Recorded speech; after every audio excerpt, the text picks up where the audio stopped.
പ്രിയപ്പെട്ട ഭക്തജനങ്ങളെ, നമ്മുടെ പാണ്ഡവർകാവ് ദേവീക്ഷേത്രത്തിൽ മാർച്ച് മാസം 10-ാം തീയതി, അതായത് കുംഭമാസത്തിലെ പൂയത്തിന് കൊടിയേറുകയാണ്.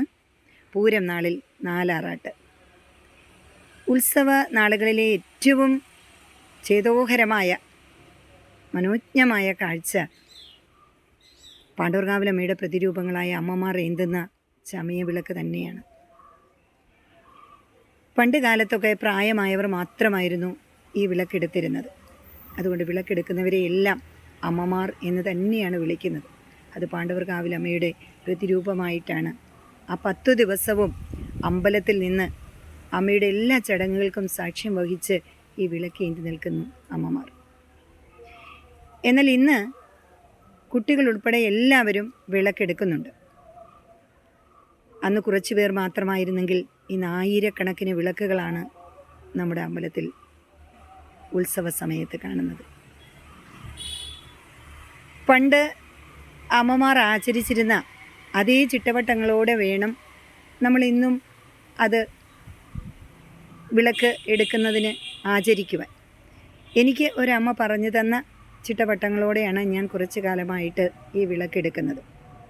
അതിങ്ങനെയാണ് പറഞ്ഞത്: നമ്മൾ കൊടിയേറുന്നതിൻ്റെ തലേ ദിവസം മുതൽ വ്രതം നിൽക്കണം. തലേ ദിവസം ഒരു നേരം അരിയാഹാരം. പിറ്റേന്ന് കൊടിയേറുന്ന ദിവസം തൊട്ടും നമ്മൾ വ്രതത്തിലാണ്. അന്ന് അരിയാഹാരമേ കഴിക്കാൻ പാടില്ല. കൊടിയേറുന്ന ദിവസം വൈകിട്ട് സന്ധ്യയ്ക്ക് ദീപാരാധന മുതൽ നമ്മളവിടെ ദീപം തെളിച്ചുകൊണ്ട് അമ്പലത്തിൽ കാണണം. കൊടിയേറിക്കഴിഞ്ഞാൽ ബാക്കിയുള്ള ചടങ്ങുകളെല്ലാം സാക്ഷ്യം വഹിച്ച് തീരുമ്പോൾ നമുക്ക് വീട്ടിൽ പോകാം.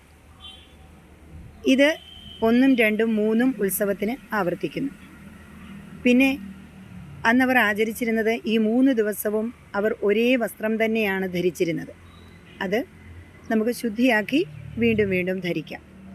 വിളക്കും ഒന്നിന് തേച്ച് കത്തിക്കുന്ന വിളക്ക് പിന്നീട് നമ്മൾ തുടച്ചാണ് 2-നും 3-നും കത്തിക്കുന്നത്. എന്നാൽ 4-ാം ദിവസം അമ്മയുടെ നാലാറാട്ട്, അതാണ് ഏറ്റവും വിശിഷ്ടമായ, ഏറ്റവും വിശേഷപ്പെട്ട ഉത്സവ ചടങ്ങ്. ആ പൂരം ആറാട്ടിന് അമ്മ ആഹ്ലാദവതിയായി പോകുമ്പോൾ നമ്മളും അലക്കി തേച്ച നല്ല വസ്ത്രമെടുത്ത് വിളക്ക് നന്നായി തേച്ചുമുക്കി ആ വിളക്കിൻ്റെ അകമ്പടിയോടെയാണ് അമ്മ പൂരമാറാട്ടിന് പോകുന്നത്.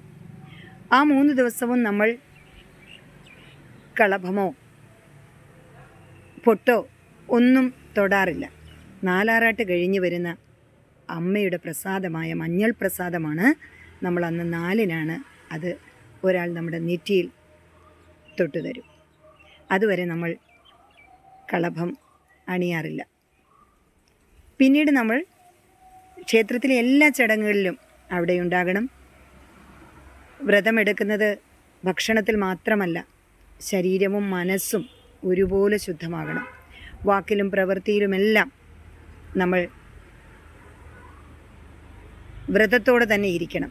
മറ്റ് ചിന്തകളൊന്നുമില്ലാതെ സർവവും ഭഗവതിക്ക് സമർപ്പിച്ച് 10 ദിവസം അമ്പലത്തിൽ. പണ്ടുള്ളവർ വീട്ടിൽ പോകാറേ ഇല്ലായിരുന്നു. എന്നാൽ ഇന്ന് കാലം മാറി, എല്ലാവരും തിരക്കുള്ളവരാണ്. എങ്കിലും ചടങ്ങുകൾ തീരുന്നതുവരെ എല്ലാ ചടങ്ങിനും സാക്ഷ്യം വഹിച്ച് നമ്മൾ അവിടെ ഉണ്ടാകണം. അതുപോലെ നമ്മളുടെ ഡ്രസ്സിലായാലും കേശാലങ്കാരത്തിലായാലും ഒക്കെ ലാളിത്യം ഉണ്ടാകണം. 1000-ഓളം വിളക്കുകൾ ദേവിക്കൊപ്പം ക്ഷേത്രത്തിന് ചുറ്റും പ്രദക്ഷിണം വെക്കുമ്പോൾ തിക്കും തിരക്കും ഒക്കെ ഉണ്ടാകാറുണ്ട്. അപ്പോൾ നമ്മൾ തലമുടി ഒക്കെ ഒതുക്കി കെട്ടി വസ്ത്രധാരണത്തിൽ വളരെ ഒതുക്കമുള്ളവരായി ഭക്തിയോടെ അമ്മയുടെ മന്ത്രങ്ങൾ ഉച്ചരിച്ച് അമ്മയോടൊപ്പം നടന്നു നീങ്ങുക. എത്ര ഭക്തി നിർഭരമായ കാഴ്ചയാണത്. എല്ലാ ദിവസവും പകൽ ആറാട്ടാണെങ്കിലും 10-ാം നാൾ രാത്രിയിലാണ് ആറാട്ട്. ആ ചടങ്ങും കഴിഞ്ഞ് കൊടി ഇറങ്ങുന്നതുവരെ നമ്മൾ വിളക്ക് എടുക്കുന്ന അമ്മമാർ അമ്പലത്തിൽ തന്നെ ഉണ്ടാകണം. ഉത്സവ ബലി നടക്കുന്ന സമയത്തും രാത്രിയിൽ നടക്കുന്ന കൂട്ടം കൊട്ടിനും അങ്ങനെ ക്ഷേത്രത്തിലെ എല്ലാ ചടങ്ങുകൾക്കും ഈ വിളക്കിൻ്റെ സാന്നിധ്യം ഉണ്ടാകണം. അകത്തു നിന്ന് നമ്മൾ ആദ്യത്തെ ദിവസം രസീത് എടുക്കേണ്ടതായിട്ടുണ്ട്. പിന്നെ അമ്പലത്തിൽ നിന്നും നമുക്ക് ചോറ് ലഭിക്കും. അല്ലെങ്കിൽ നമ്മൾ സാത്വികമായ ഭക്ഷണം മാത്രം കഴിക്കുക. മറ്റുള്ള വീടുകളിലൊക്കെ പോയി ആ 10 ദിവസവും ഭക്ഷണമൊന്നും കഴിക്കരുത്. അതായത് മുഴുവൻ സമയവും അമ്പലത്തിൽ തന്നെ നിൽക്കുക. അങ്ങനെ ഭക്തി നിർഭരമായ ഒരു ഉത്സവകാലം കൂടി വരുമ്പോൾ നമ്മൾ വിളക്കെടുക്കുന്നവർ സർവവും അമ്മയ്ക്ക് സമർപ്പിച്ച് ആത്മശുദ്ധിയോടെ ആ 10 നാളും അമ്മയോടൊപ്പം കഴിയാം. എല്ലാവർക്കും ഉത്സവ ആശംസകൾ.